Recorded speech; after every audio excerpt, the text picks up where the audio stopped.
का? इथं कापसाला पाणी नाही आणि ऊस लावा म्हणतोय आणि ह्यो कृषी मंत्री.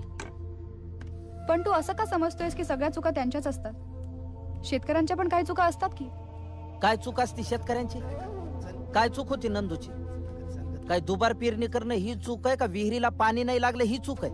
आता ह्यावर उपाययोजना काढण्यासाठीच लढतोय ना आम्ही. हा अहवाल का करते मी? काय असतो तुमच्या अहवालात?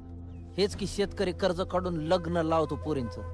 अरे तुमच्या एका वर्षाच्या शेंबड्या पोराच्या बर्थडे पार्टीवर तुम्ही हजारो रुपये खर्च करता, लग्नापेक्षा जास्त. त्याचं काही नाही होय. आता कुणाकुणाकडे असतात पैसे, ते करतात खर्च.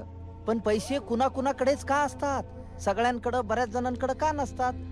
आमच्या बटाट्याला 2 रुपये भाव आणि तुम्ही 4 वेफर पाकिटात टाकून 10 रुपयाला विकणार. आमचा कांदा सडला तरी विकला जात नाही आणि शहरात कांदा भेटत नाही. असं का? शेतकऱ्याने काय फक्त पेरायचं न उगवायचं एवढंच जग नाही त्याचं? त्याच्या घरी कुणी आजारी पडत नाही? त्याला पुरी उजवायच्या नसतात? दरवर्षी 5-50 हजार रुपये मातीत टाकून दाखवा.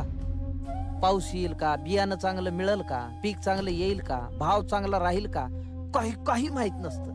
आणि असं असताना हजारोचं खत आणि बी बियाणं मातीत टाकून आयुष्याचा जुगार खेळणं जमल तुम्हाला मॅडम? आमच्या कापसाचा भाव ठरवता तुम्ही आणि 5 पैसे प्रोडक्शन कॉस्ट असलेले इंजेक्शन तुम्ही 1000ला विकता. तेव्हा विचारता का?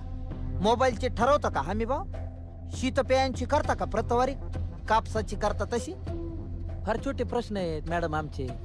आम्हाला चांगलं बियाणं द्या, मुबलक पाणी द्या, आमच्या पोराच्या चांगल्या शिक्षणाची, आरोग्याची सोय करा आणि आमचं बी जगणं मान्य करा.